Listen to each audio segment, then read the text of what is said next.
Hi, everyone, and welcome to this episode of The Author's Journey. I'm your host, Mony Dojeiji. Now, many of you watching this know that I'm already an author and publisher myself, having written the memoir of my walk to Jerusalem. And you know also that I did not do that walk alone. I also did not write that book alone.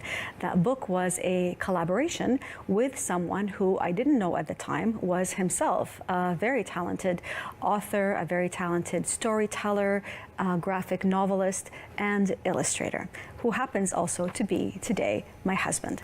I'm so delighted to have with me to have this conversation on his author's journey, Alberto Agraso. Thanks for coming on the show, Alberto. My pleasure to be here. Thank you. Well, Alberto, tell me a little bit about yourself. Tell me about your story as a writer and as an illustrator yourself. Well, I could tell you briefly that what had made me to be an author or an illustrator and a speaker is precisely the things about what I talk and what I express myself. You know, that is a search for meaning in life and a search for understanding who we are, why we are here, a spiritual or personal search.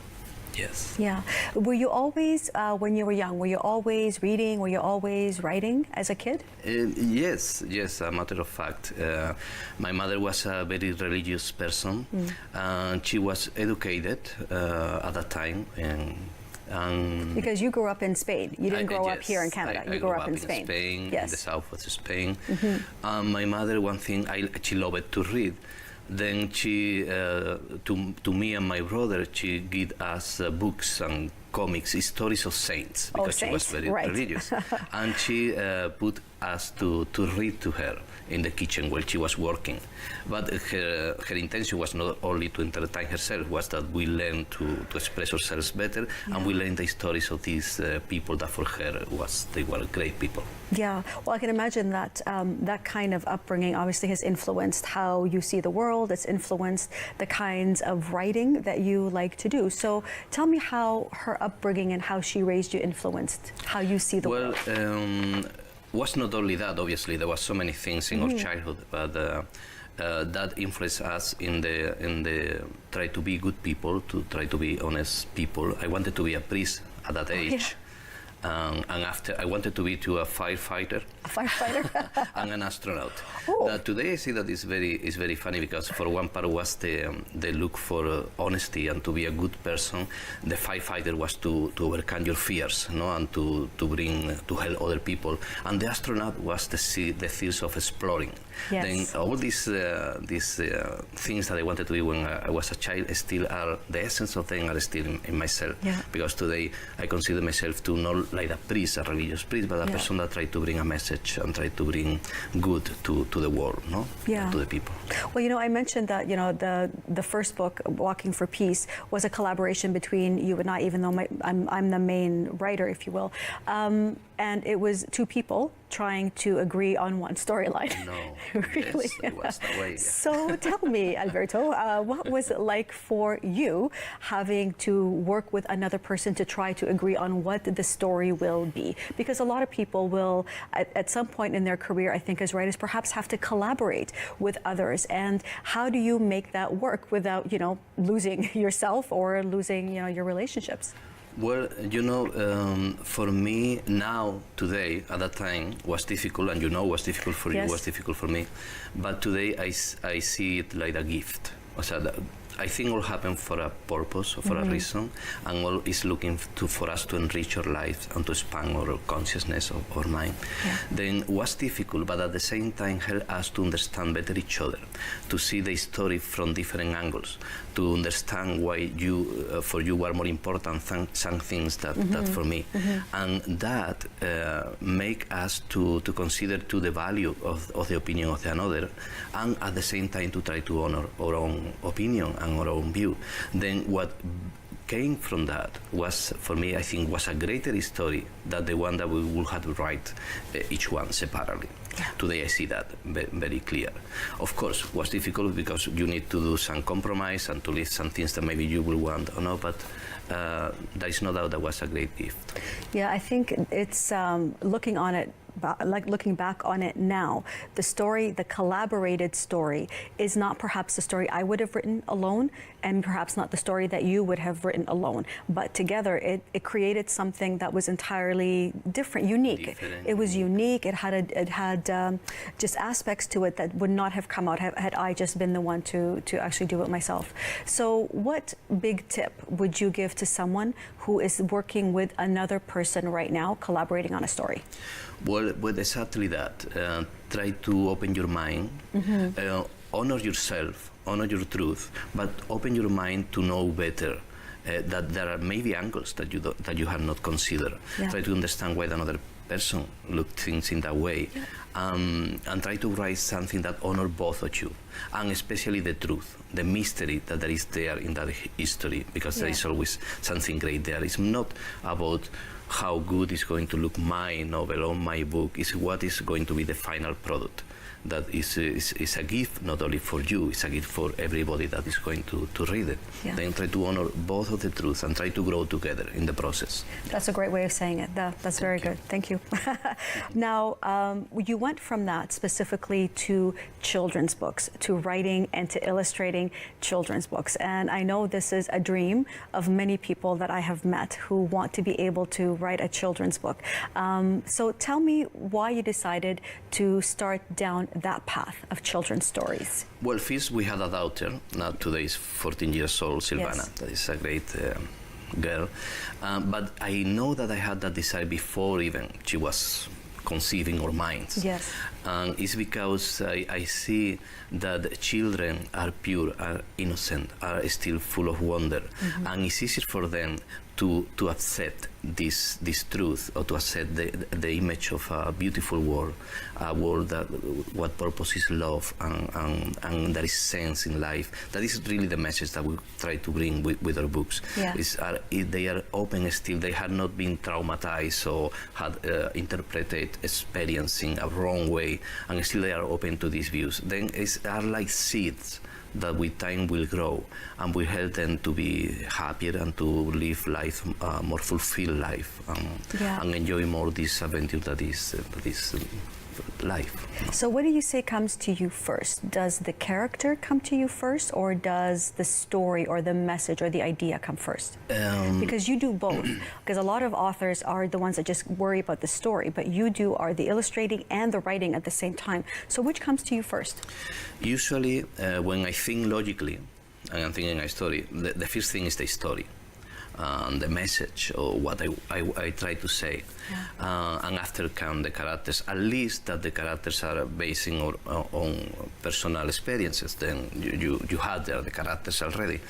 But when I use my intuition, because you know that I love to bring things we don't know what is going to come in drawing, illustrating, or even writing, then I am open to whatever it comes. I need to be open. I need to put my mind aside and to have a white piece of paper and to see what it comes for and it's the way that you can know the unknown, you know, when you are not logically preparing or organizing everything. Yeah. Then I do both ways, depending on what I want to bring.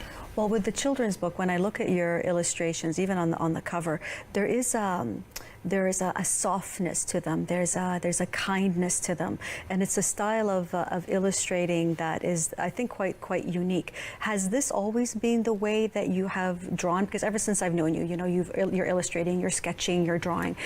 So I always had a tendency to beauty and to express sensitivity. Okay.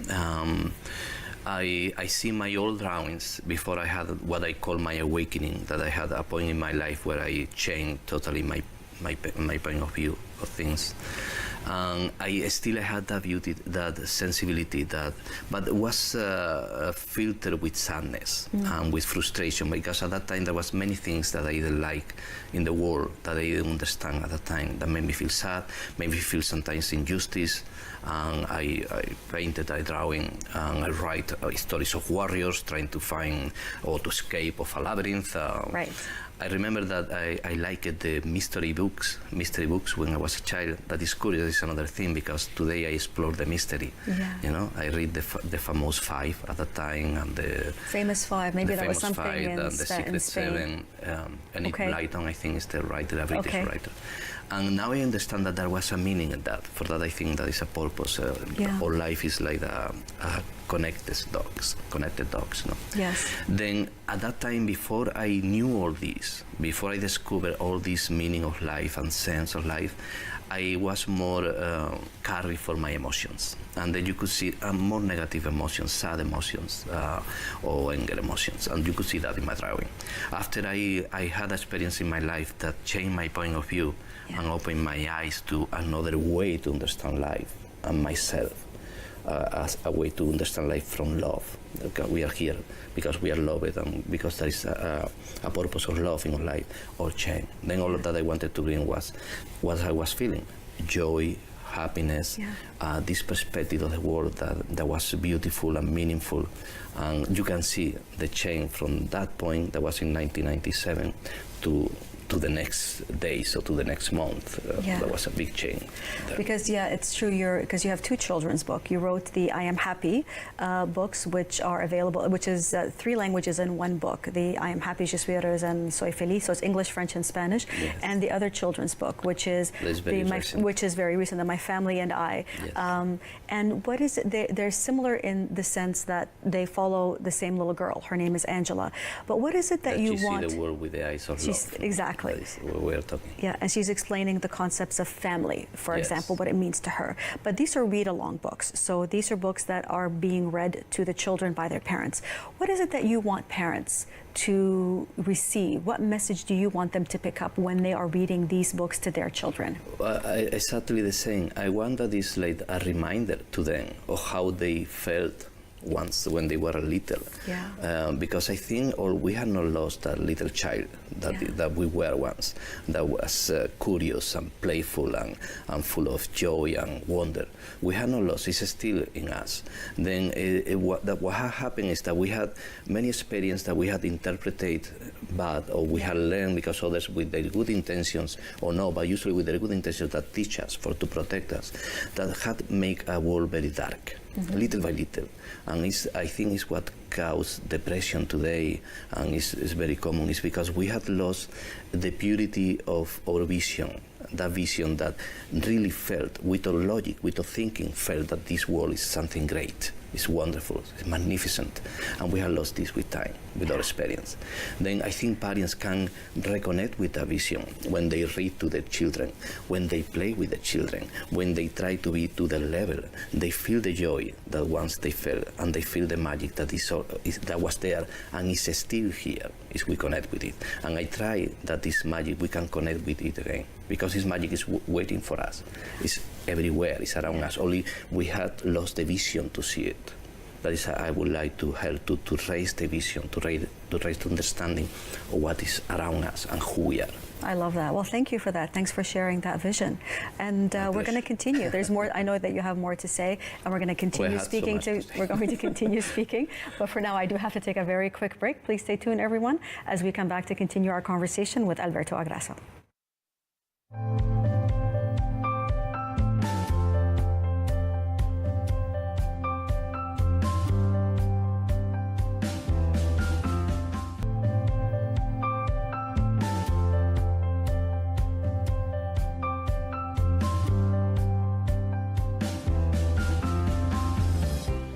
Welcome back to the Author's Journey, everyone, where I'm continuing my conversation with local author, artist, graphic novelist Alberto Agraso.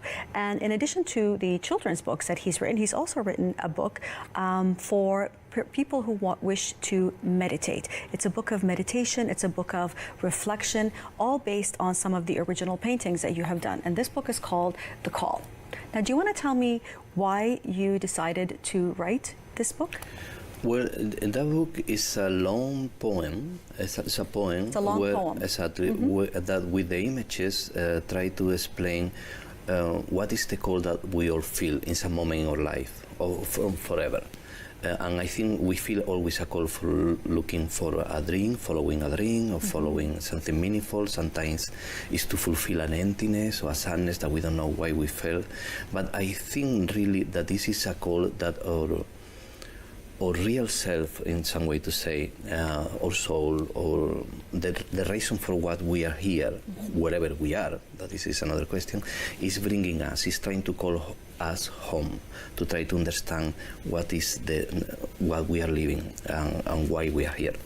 And then this call through the paintings and through the writing is trying to illustrate that. And I think I did very beautifully, thanks to your translation too. And I'm very proud of that book. That book was first written in Spanish because Spanish is your first language, and I just did the translations for that. So it does speak about following that calling, that that feeling that something perhaps is missing. Yeah, even when it's something happier or something inspiring, even when it's something that you feel the lack of. For me, it's the same calling. It's trying to find your path, the reason for why you are here. Yeah. That it's always a reason based in love and in joy. That happens that how we don't understand that. We lose ourselves, and sometimes we can feel it stressful or negatively. Well, it's a beautiful book. I mean, obviously based on the paintings that you have done as well, and that kind of ties into the kinds of books that you continue to write and to illustrate. Because since I have known you, you love comics. I mean, this is a whole world that I knew absolutely nothing about until I met you. The world of fantasy, the world of the superheroes, the world of graphic novels, and you write your own stories, you illustrate your own stories. So what is it about graphic novels in general that you like? Well, I guess I love visual arts, and I love drawing. I love drawing, even more than writing. I love drawing. Then it's a great combination. It's to mix two arts that are splendid in their own, like this visual arts and the literature, and to bring something great, something amazing. That is not only a combination, it's even more, because the visual arts, when you're using in comics, is like they call it sequential art.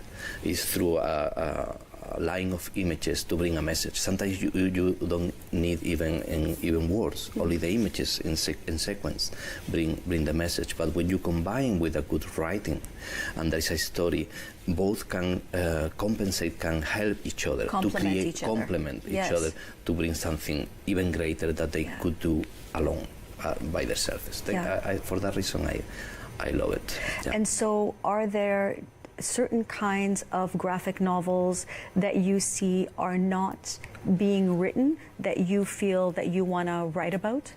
Because I'll tell you, the reason they don't resonate with me is because all I see is violence. I see violence. I see, a lot of gore. It's just not something that appeals to me personally as a reader. So is that what attracts you to it, or is there something else that you wish to get from it? I never liked horror. Stories, movies, or I like more. It's expression. It's a way to express feelings or stories. But I feel more attracted for inspiring books and inspiring comics, and that is that I miss a little. I would like to see more stories that are inspiring, motivational, that show the beauty that there is in the world, that help. Instead of to judge somebody that look bad, try to understand the character and why he's doing what he's doing, and that kind of insights that can enrich you personally too, not only entertain, but can enrich you in a positive way personally. Yeah, because that's something that I know that you've already written a couple of graphic novels. You're working on another graphic comics, shorter comics. Short stories of 5-6 pages. I had at least 9 or 10 of that. I'm going to publish a book with them very soon too. And you're working on another graphic novel. Exactly, that's a new because as I am writing my memoir. A part of the work that we did to Jerusalem that we didn't tell in the story, because you are the character, the person that is telling the story, the narrator.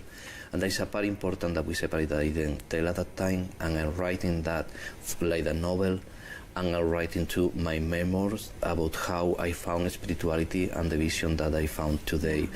Spirituality, or what you want to say, the answers to who we are and why we are here, in a more general way. And that novels I am writing them with the intention to publish like a novel, but to publish to like a graphic novel in the future. That will need more time, but I want them to become in the both ways, because I think I will reach two different kind of public, and for another part, I love both ways. Then, if I had time, as I will do it for sure. Well, you're someone who I know, and you mentioned this earlier, trusts their intuition to create, whether it's, whether you're working on a literary work or something visual. Now, what does intuition mean to you? Define that for me. Well, it's I believe, and many people believe, religions, philosophy, spirituality, believe that we are much more than our surface, our physical surface. Whatever you want to call it, that God or the soul, or there is something greater than us. There is a greater wisdom that we can connect with and we can access to. And I think intuition is the door through we can connect with that wisdom and with that knowledge. I will define that in that way. But it's a part that is in us and is all around us and all we can access to, because it's in every one of us. Well, how do you know you're accessing your intuition and that greater part that you're speaking about, and not your imagination? Or is there even a difference? That is a great question, because it's something that you learn with the process of growing and practicing. Field you notice coincidence, synchronicities, you had dreams that bring maybe a message, or there are many ways in that intuition works. That is another thing, but little by little, when you go paying attention and taking this more seriously, you can learn how is the language, how the language works. And then you can be an expert with time in that. That doesn't mean that always you are going to have the answer, to have the clear answer of what that means, but you recognize it, feels the language that happen. For example, when I receive something with intuition, for me, I don't know, it's for everybody works the same way, look like a time stop. Okay. I feel like the pause, and like something, I can see that something is happening. There is something deeper in the situation that is in front of me, or in this that I am seeing. And I can I can sense that there is a message there. The message maybe I don't discover right away, but as I open myself to it with time, usually in hours or 5 minutes later, or sometimes in the same moment, I can see the message. And it's a message that is wise. It's a message that for my only logic would have been very difficult to know. Even ideas that I never had considered before.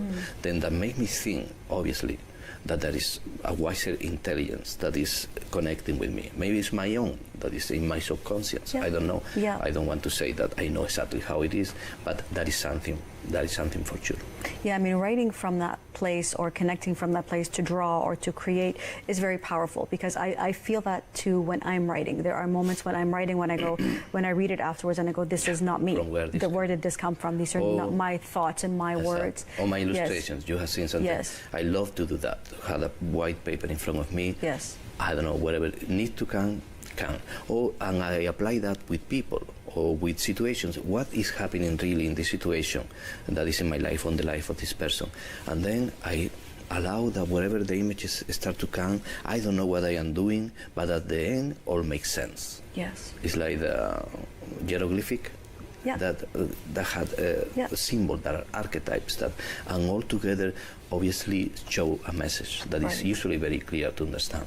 Yeah, because in the kind of the writing or illustrating that you do, there is a lot of archetypal type of references. You see something and you go, well, it has more meaning than just like a dog. A dog that appears is not just simply a dog, and you explain it. Depending on the situation and the story, or it's maybe a dog can signify much more than only a dog. And maybe can be different, the meaning in this situation that the meaning that can have in another story, or in another drawing, or in another. Very briefly, can you tell me one thing that writers or creators can do to develop that intuition, that connection to something that allows them to pour through something even more powerful than their own mind? Well, the first step is, I will say, to believe, not only believe, it's not to believe, it's to open yourself that is possible, and to pay attention. If you pay attention, you quiet your mind, you I would recommend to meditate or to give walks, to try to don't distract yourself, because we are distracted from so many things. When you can be focused a little and centered, it's easy that you can realize and you can see that wings, I would like to say like wings of that greater mind that is with us all the time. Yeah. Well, we're down to about a minute and a half to the end of the show. Wow, that's going very fast. It does go quickly. I want to know what, you've already created quite a body of work, from the memoirs and from illustrations and children's books and so on. What legacy, if you want to call it that, do you want to leave with people who read your book, so that when they are reading it, they're going or they're saying what? Well, it's not, I would like to be recognized, but it's not about the legacy that I leave. For me, the more important is first to do what I feel that is what I need to do, to honor my truth, and to bring that in with my artwork, because I love to do that with my artwork, my writing. But the more important is I can pass that vision that inspired me, that had made me another person to others, for that they can consider, they can see, there is another way to see life. This connected me. I can say that it's a much more fulfilling way to see life. It's a much more happy way to see life. And I will let the people can discover that, because I think it's there for everybody. Yeah. Well, that's a beautiful way to say it. And that's a beautiful gift to leave with all the people who are watching us today. So thank you.